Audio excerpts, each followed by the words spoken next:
Hare Krishna everyone, welcome you all on our 90 episode book reading, and apology for yesterday, I could not do it due to some reason. Anyway, we will be reading today chapter 59 and 60. So in couple of previous sessions we have seen how Lord Krishna actually married to 8 wives. Earlier we seen how from Rukmini Devi, then some Satyabhama, then Jamavati, then Mitravinda, then Kalindi, Nagnajita, Lakshmana and Bhadra. So today we will be seeing some more like how Krishna has actually got 16,000 more wives today. So it's basically he killed a demon named Narkasura, and Narkasura has actually kidnapped so many women, and then Krishna accepted everyone. We'll see how it is. So chapter 59, the killing of the demon Narkasura. This chapter tells us how Lord Krishna killed Narkasura, the son of the earth goddesses, and married the thousands of maidens the demon had kidnapped. It also describes how Lord stole the Parijata tree from heaven and how he behaved like an ordinary householder in each of his palaces. After Narakasura stole Lord Varuna's umbrella, Mother Aditi's earrings, and the playground of the demigods known as Mani Parvata, Indra went to Dwarika and described the demon's transgressions to Lord Krishna.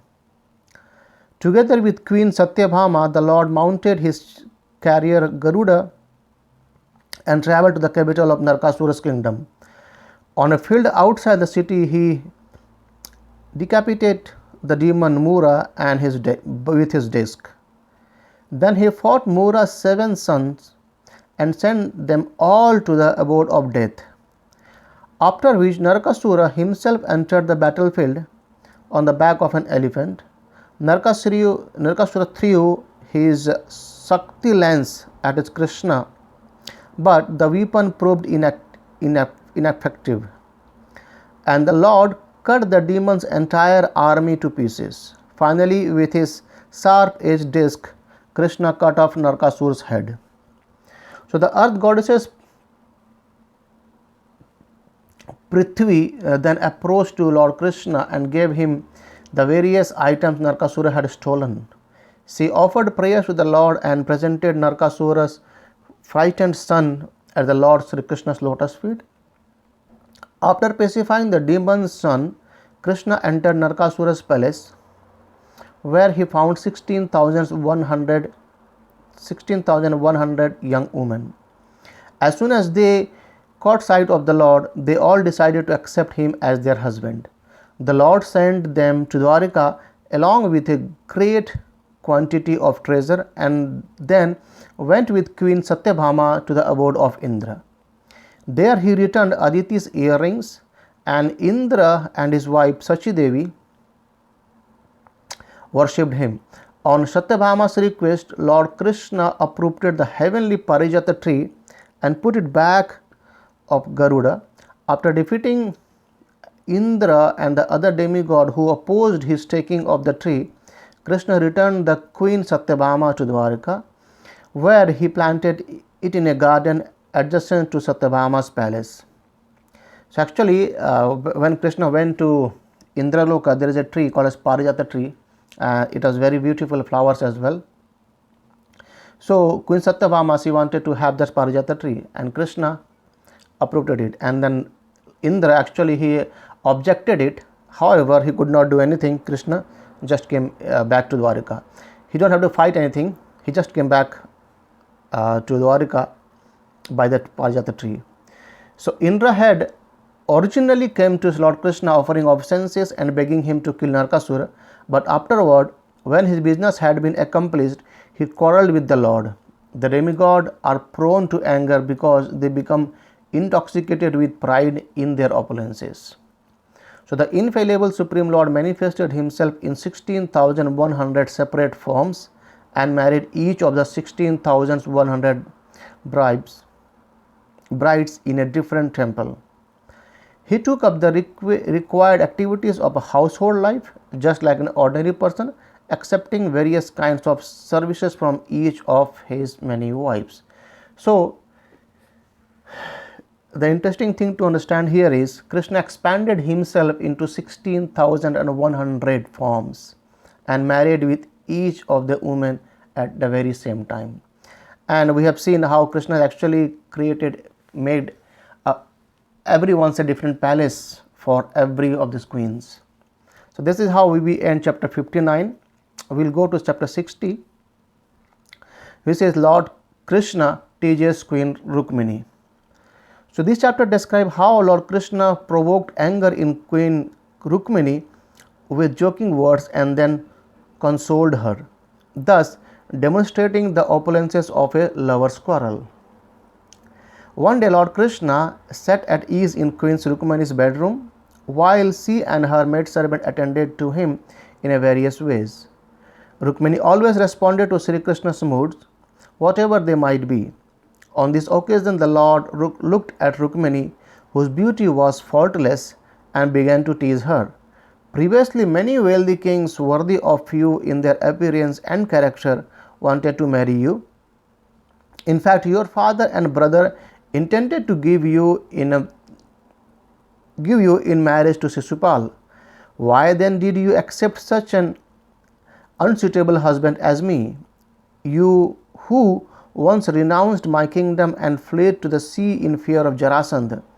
Besides, I transgress worldly morality, and because I own nothing, I am dear to other paupers. Certainly, the well-to-do would not worship one such as me. So Krishna is trying to tease Rukmini.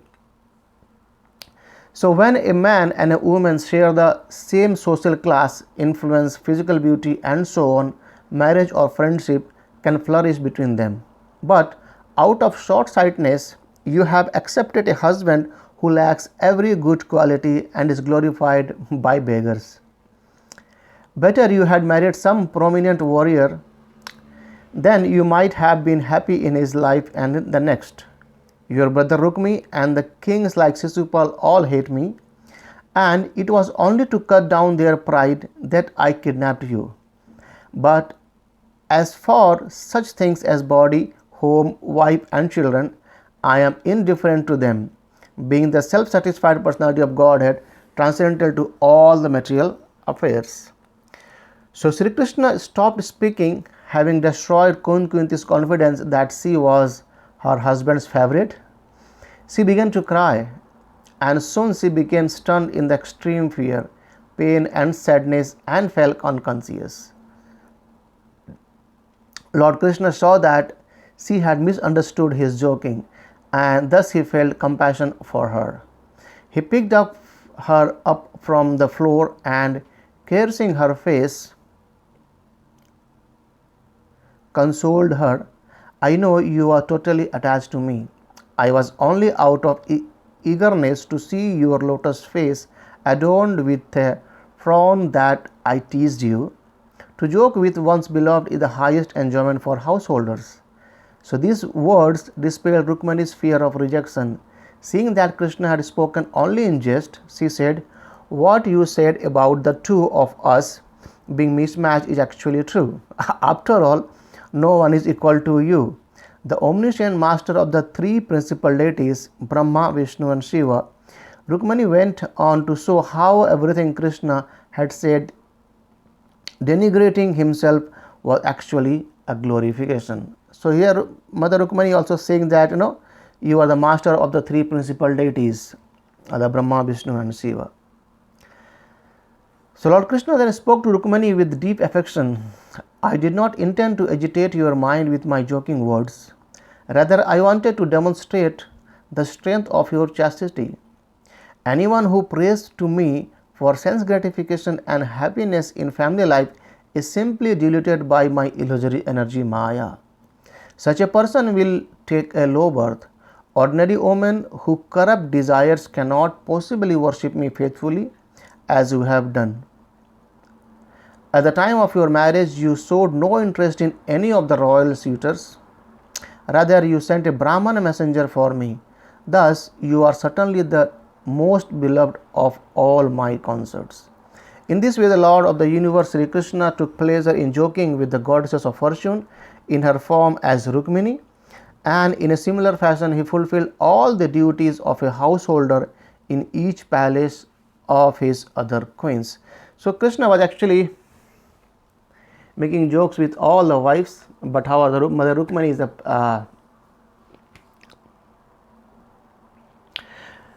is the most beloved one.